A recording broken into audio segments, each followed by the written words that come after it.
Hey everybody, I'm finally back with a new video, and today I want to show you how to make liquid drum and bass. And more specifically, I want to show you in a way that's different than pretty much all the other tutorials. So of course we're going to learn all the elements, but we're going to understand more in depth like the musicality aspect of liquid drum and bass, something that I feel is like long lost in the genre with the exception of a few names. So if you're looking to really learn the core fundamentals, the musicality, this is going to be the video for you. Alright, so let's go ahead and play the chord progression, and I'm not going to get too crazy into the theory. I just want to give you some things to think about when you're writing.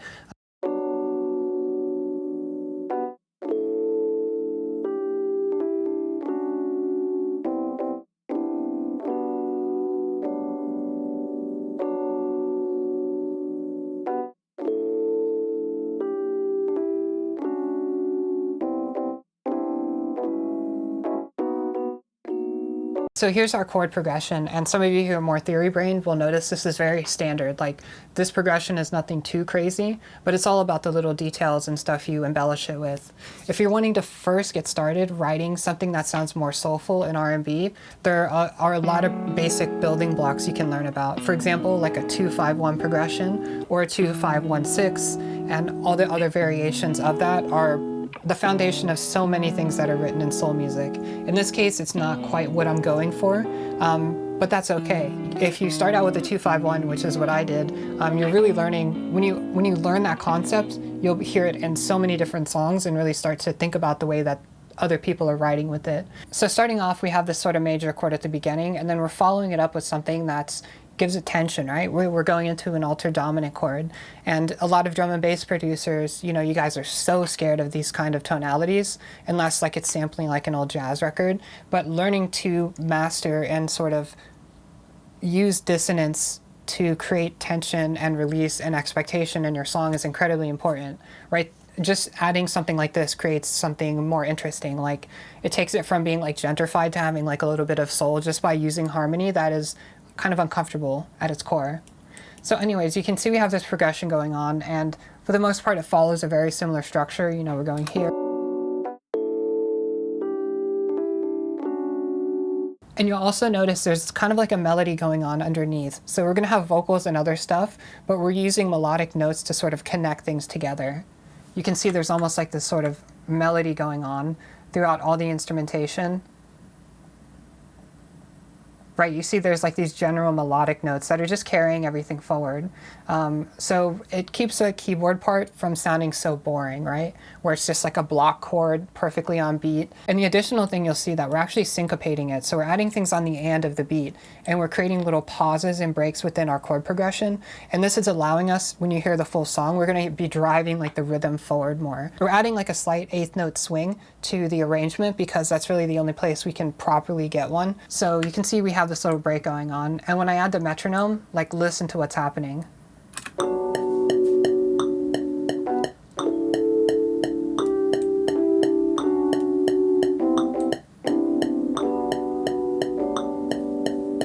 I hope you can hear like the rhythmic element of these chords is really already creating a groove. A lot of times when people are writing liquid drum and bass, like, they kind of just have this mellow feel where it's like a roller, and you just have these elongated chords, and sort of like, you know, the drum pattern almost becomes just like this ongoing loop, and you have like a simple bass on top, which can be great, but there's only so much you can do with that. Just a pattern like this is going to immediately stand out more in context of other music. When someone hears this, it's just going to have more personality to it. So I just want to show you, here's another variation. So we have the chord progression going, and it gets kind of boring in my opinion. I want something to change, and what I want to do is actually at the end of this progression create a sense of chaos, not in like a literal sense, but I want to destabilize everything that's happening.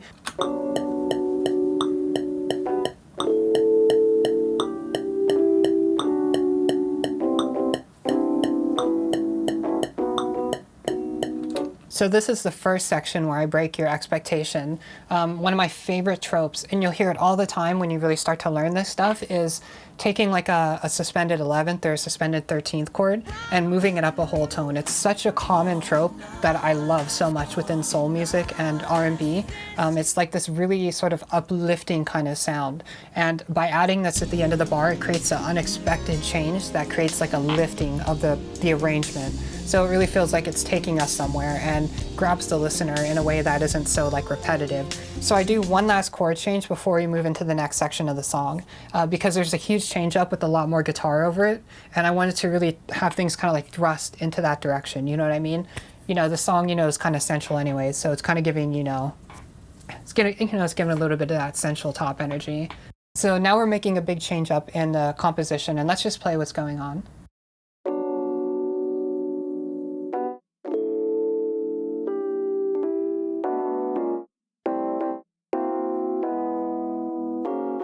So there's going to be two things you notice in this, and one thing I intentionally left in that we need to talk about. So there's actually this cool falling motion that we have going on, and this is a really common trope you'll hear all the time, especially in like Japanese production. And like, if you want to think about it theoretically, you know, you can have like a 2-5-1 progression going around the circle of fifths. Many times what you can do is what's called a tritone substitution, which really is like a chromatic, and I think of it this way as a chromatic move down to, you know, the one chord. But in this case, you can actually just, instead of doing like a tritone where you would have like a dominant chord, why not just use 3 minor chords, right? And you can move those down in the 2-5-1 progression before landing on whatever resolution you want to do. It's kind of like a hacky way of thinking about it, but for me, so what we have going on here is we're actually descending things down chromatically. And there's some, I don't know, I love this kind of stuff. So, right, we have this thing, we're expecting, we want a resolution. Our ear is wanting for the end of this bar to wrap up and like go somewhere. Like we just want to go home. So this 7#5, I think that's what it is, you know, this altered dominant chord, right? It's so tense. We need to go somewhere, and we want it to go back down to the 1 and go home. So instead we land on a suspended chord again. So rather than resolving it, we go to like a 13 sus chord, and we go and repeat that trope in a different context that we used at the other end of the bar, right? So listen. We're inviting the listener to wonder like what's going to happen.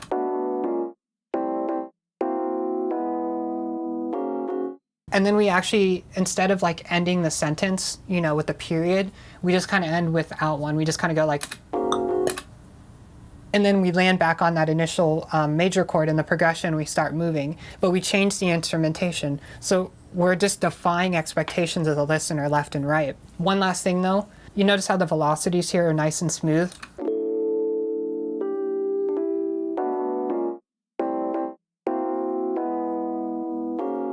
And I only left that in there, like I'm gonna fix it later, but you can hear how when everything is like so dead on and flat, that it sort of loses some of that expressiveness, because when a keyboardist or a musician is really playing their instrument, they're also thinking a lot about dynamics of like emphasizing certain chords or certain notes in the chords more than others. Oh yeah, one other thing. If you're enjoying this video, feel free to subscribe. If you're on mobile, there's this thing called hyping, so hype that shit up. Spam that button, and if you want to, feel free to comment down below. Let me know about your thoughts. Give it a like. If you haven't, subscribe to my channel, and also if you want to, you can always donate to my Patreon. Definitely helps a lot, but if not, I totally get it. But anyways, thank you all so much for watching, and let's get back into the video. Okay, so let's move on to the drums, and I'm just going to play them in isolation.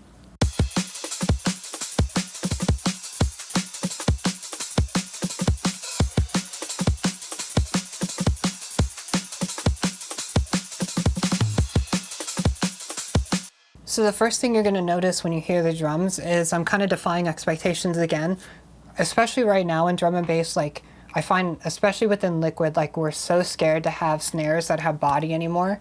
Like every kind of snare, it's like a, I don't know exactly what it is that changed in drum and bass. I guess, you know, the quest for loudness, which I love. Like I like to mix really loud too, but in that people I think have lost the character of their song, right? Like for me, when I got into drum and bass was like in the mid 2000s, and like around that time, especially within Liquid, you know, the snare was like the character of the song. Like that really defined a lot of the feeling and like vibe of the drums. Okay, so I'm not against quantizing in any form, but right, when we do that, we lose some stuff. We gain precision, but we lose some expression. And you know, it's all the little things and decisions you make within the rhythm that add that sense of, I'm not going to get too crazy into the mixing, but one thing you'll notice is that actually the sound of the drums is kind of softer. Like the sound is softer. The attack on everything is a little bit, you know, smoother. Like it's not so hit the kick drum with a lighter touch. For example, you'd be using like a soft beater on the drum below, rather than something that is going to be like a harder material like you would hear in rock and metal. So that's the first thing when we're thinking about a more organic drum sound, trying to find something that has like a more, I think it would be a felt sort of drum beater. And that's going to already get you in the ballpark. The second thing is finding samples. I like ones that already have some room sound built in from the original studio recording, and that adds a nice natural ambience to it. And you know, just the way the recording is can add like a nice softness to the everything. And I have like what is a sub here,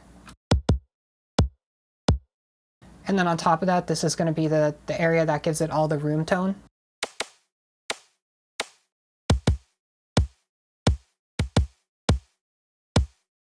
So then we move on to the snare, right? And also I have disperser layered on some of this, and I just like the sound of having that all pass filter sort of smear some of the actual frequency distribution. But you don't have to. It's just kind of a tonal thing I wanted to do in this, to kind of give it a bit more of a modern drum and bass kind of feel, but retain a lot of those traditional characteristics. I don't know why I lost my voice there. And then we have our ghost notes, which you'll notice are actually hitting off of the 16th, right? It's just lagging a little bit behind. And we're also turning the volume down on it quite a bit. And you'll notice that I'm using a softer snare hit. Like you can see the naming on this if you want to find that snare itself. Like it's a medium and then also a soft hit. So rather than repeating like the same sort of hit to the drum, if you don't have another variation, it's fine. You could just add like some attack to the beginning of the sample if you want to. But by using these sort of variants within the performance, it gives us a more human feel with the shuffle.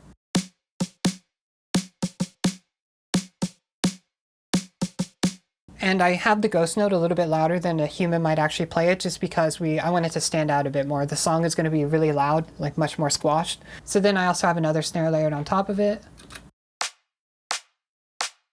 And the tuning is pretty closely aligned, and when we put it together,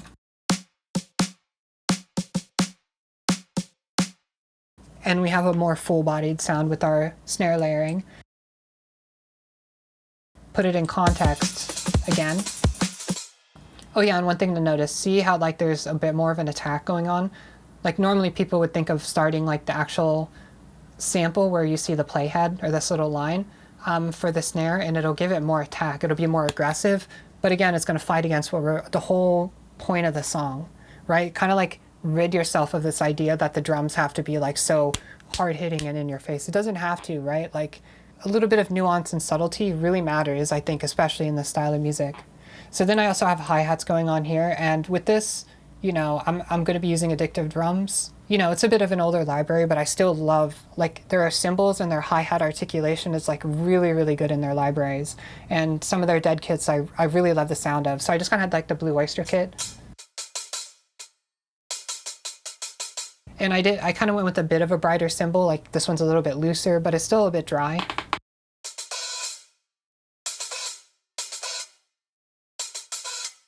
So it just gives us more ability to add articulations, and I kept the tuning of it a bit lower. Like normally with drum and bass, you know, we kind of like take a hi-hat, maybe a hi-hat pattern sample, and then resample it up to a higher pitch, which I think sounds great. But in this case, I intentionally wanted a lower kit sound.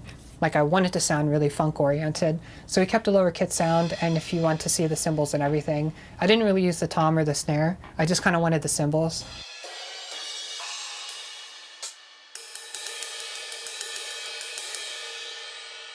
Actual hi-hat in and of itself.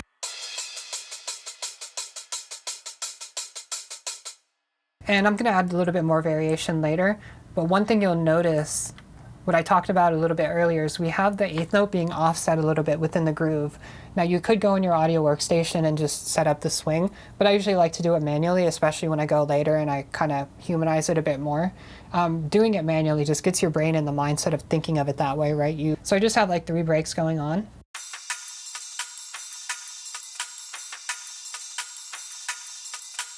So we have a ride cymbal to give it a little bit of sizzle, and it's really that top end that fills out the break beat, right? When we kind of remove that, to me it loses energy, so having that constant sort of sizzle on top of it, almost like a jazz drummer with their ride. And then the next thing we have another break, which is the do.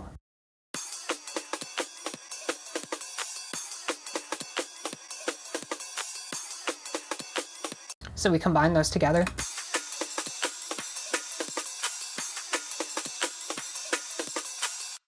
Then hot pants on top of it rather than using the think break all the time. So just a slight variation.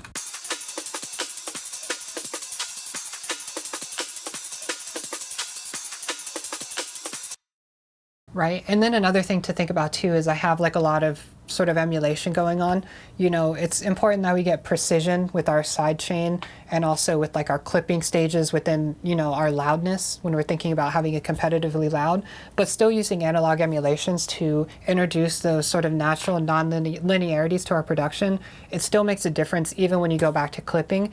So you have like the analog emulations first and then you're clipping at the end, and you know, it's not going to clip all the signal, right? So some of those, you know, analog harmonics are still going to be sitting within the song arrangement. So you can see like I have things going on here, like a tape emulation. But anyways, right? So we take everything together and this is what we get.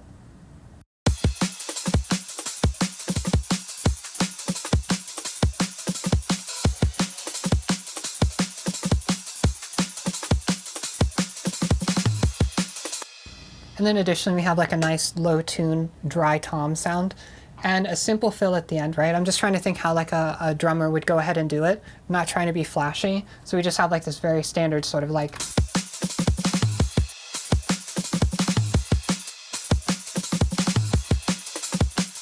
So that's like the main thing about the drums. And you'll see the pattern here is a little bit different. It's not your standard like two-step pattern. It's kind of like a bit different.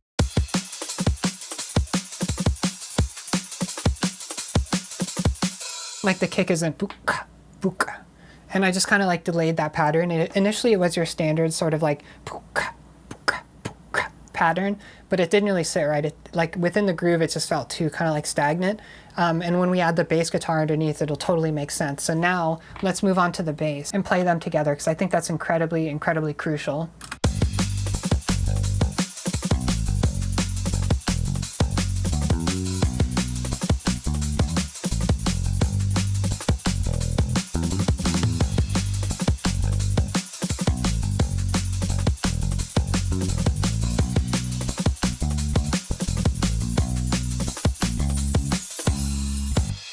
So the bass pattern isn't exactly where I want it to be, but you'll hear it sounds really, really groovy. Like the pattern grooves super hard. A lot of times I find like when people are trying to write sort of like an actual like bass guitar part, especially if you don't play the bass, like you really start to lose out on a lot of the nuances. You know, like a really common thing with bass guitar is to like, hold on, like it's not going to be plugged in. You're not going to get so lucky. But like with playing bass guitar, if we're going to do something, like it's really common to mute the string.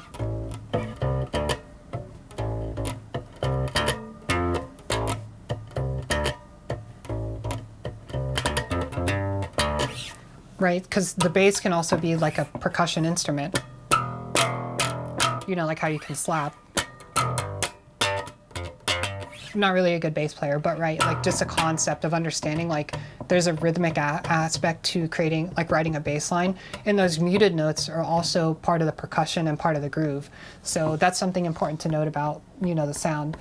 And actually the sort of bass I was emulating is kind of like a higher end version of something like this, like a jazz bass with flat wound strings. So, you know, that's kind of the sound we're going for. But this one has round wound. And there's all kinds of libraries out there that would work great. Trillion has libraries. There's Moto Bass, Easy Bass, all sorts of stuff out there. And it's really going to depend on like your budget, what you want to do, and kind of what software you're into. Remember how I described in the chords, we're creating syncopation and space? When we actually kind of put it together with the bass line,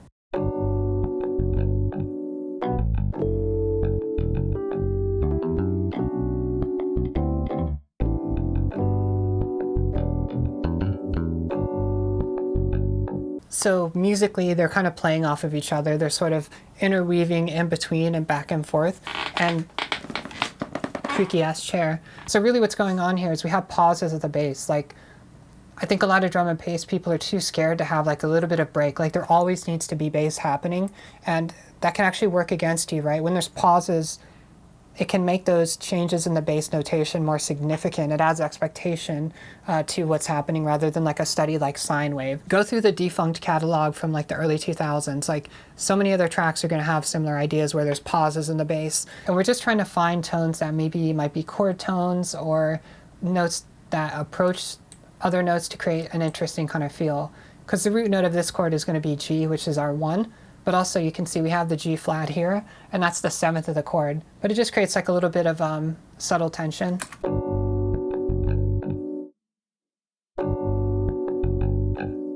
And I want to go through and edit this a bit more, but just a little like hammer on pull off thing on the bass. I guess that's kind of my more guitarish kind of way of thinking about it. But just adding like a little and tiny embellishment.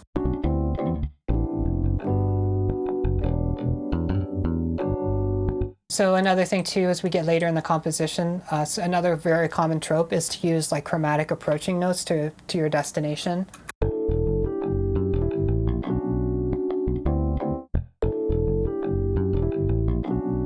The eighth notes are kind of offset within the beat. It's not sitting perfectly on the grid where it's supposed to, and that's creating a more loose feel. Like it's giving, you know, every bassist is going to play differently and have their own vibe, right? And, you know, I kind of like a looser sort of delayed eighth note feel. So that's really what I went with here. You know, there's like that little pause here within the bass line where we'd expect it to be filled with a progressive element, but it's not. So, and hopefully you can hear there's like a little interaction with the shuffle of the ghost note and the bass here in this little gap.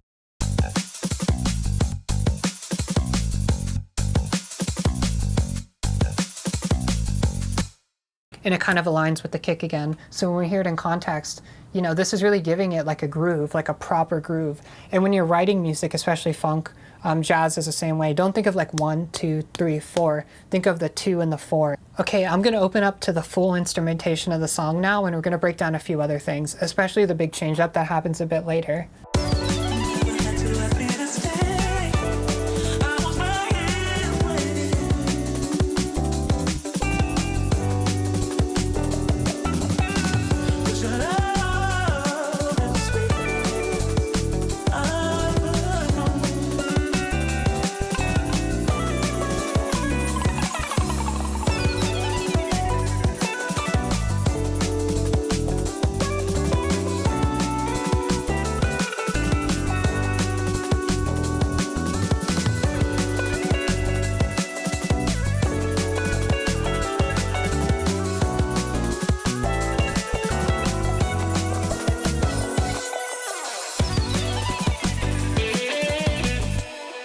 So another little element we added is this nice little synth flourish. You hear all the time in new disco and everything. A lot of delay, a lot of reverb. Like if I wanted to, I could outline that F major 7 chord. I can highlight only certain chord tones, really mess around with it. But generally it's like a little sparkle at the beginning. It gives it just sort of a vibe. So then additionally there's like this little sparkle. I'm gonna add more sound effects later, but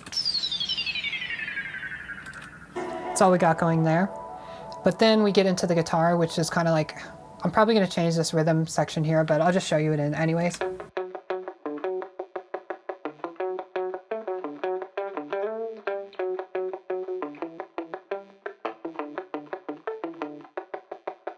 And ignore that dead note. I gotta fix my guitar. I'm horrible at setting up guitars, so my Telecaster is like a disaster with how it's set up. That's my goal for tomorrow. But anyways, you can hear like there's this like rhythm section and it's got a bit of swing to it. And in theory, like we put it with the bass and it kind of adds a bit more groove.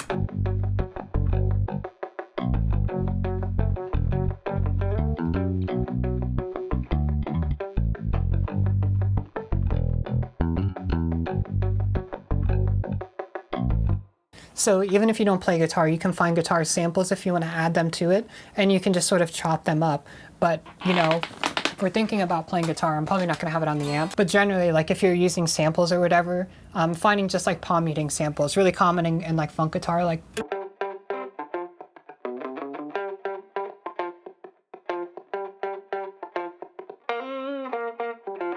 But you know, standard sort of soul elements. So if you're looking for guitar, you know, it's a really common thing where they do some sort of like.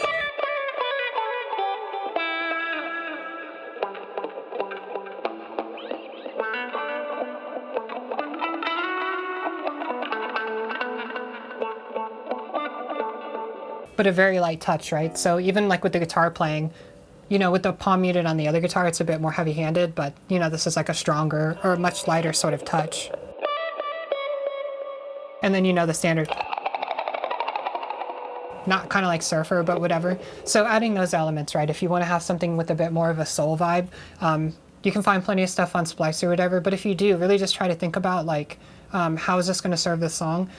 Chop up samples. If you need to find a guitar library, like a Contact or whatever, you know, there's going to be stuff out there that I'm sure that's funk that'll get you most of the way. And I wouldn't even be too concerned if it doesn't sound incredibly realistic. As long as you kind of are getting that groove there, that's going to matter more than anything, especially in the dance floor. And then also, we're thinking also how we can transition into different elements, and you can hear we're smoothly moving from one instrument to the other because we're playing the same note.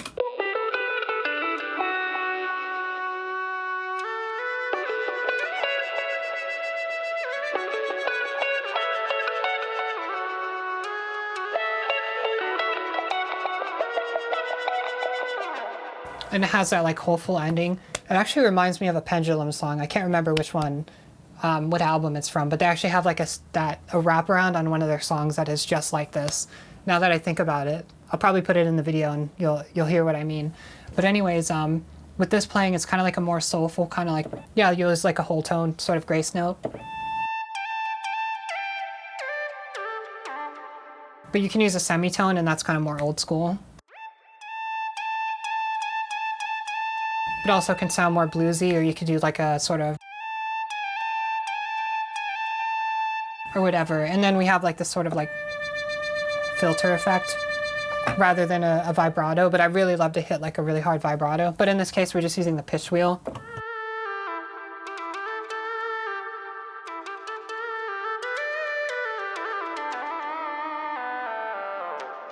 Generally, if we're thinking about lead sound, it's going to be a softer sort of thing. So like flute sort of tonality, clarinet, woodwind kind of sounds are great. Sawtooth, that is kind of like filtered. Lead sounds are really good. You'll hear it in a lot of jazz fusion and stuff. One thing that really helped me too with learning arrangement was actually trying to write orchestral music, which I'm not that great at, but you know, it's almost like overwhelming to me to have like an entire palette of like, I have violins, violas, cello, bass, woodwind, brass instruments, and then I have all the various percussion as well as tuned percussion, and I don't have a background in that sort of stuff, but like really trying to learn to write it, like it really completely revolutionized the way that I think about song arrangement. And ever since then, like I just sort of think of things in almost like an orchestral context. And one other thing to note that we have going on in this melody is the chords are going down and the melody is going up.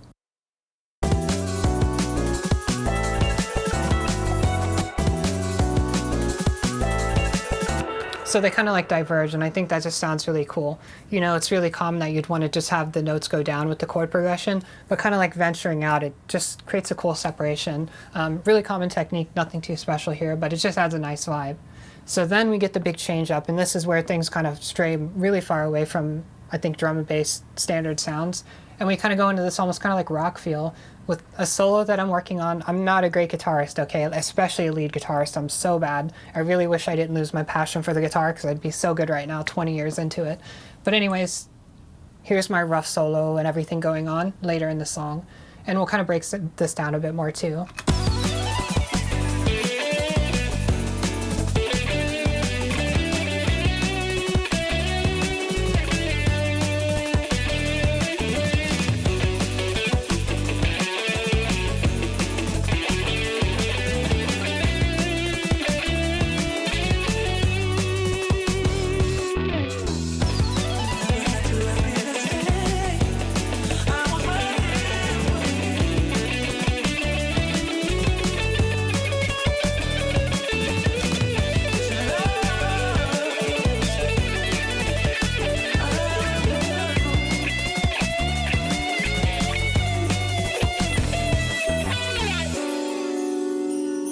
Like, I felt that it was getting way too boring with that old chord progression. So one thing you could do with liquid funk or any music is change up the pattern.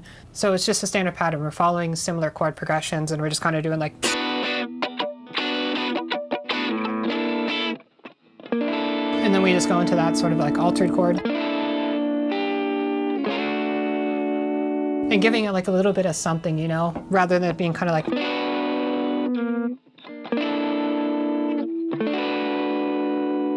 Feels really boring, but when we add embellishments in our music, it just gives it more, you know, better feel.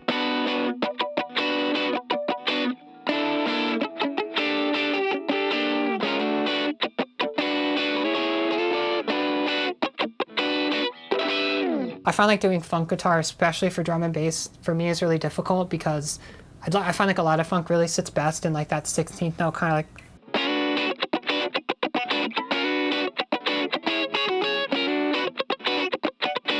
I find like it feels really sluggish, so you have to have so many other elements, especially within the drums, giving it a nice shuffle.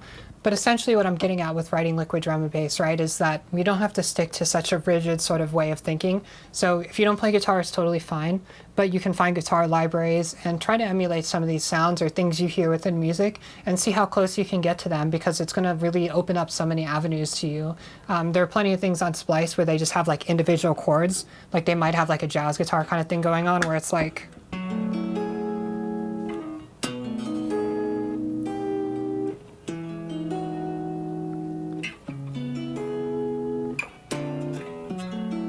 you know, standard shit like that. So if you're not going to do the kind of like sound that I have, you can just take guitar chords and mess with them and repitch them and edit them, because we could take the same chord progression that's like, and you could just take those chords and edit them however you wanted to. You could mess around and be like,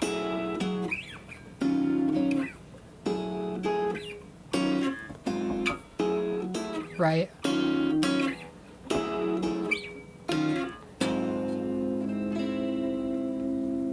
And then one other thing to note with the drums, I actually changed from the hi-hat. You can hear there's like a hi-hat here.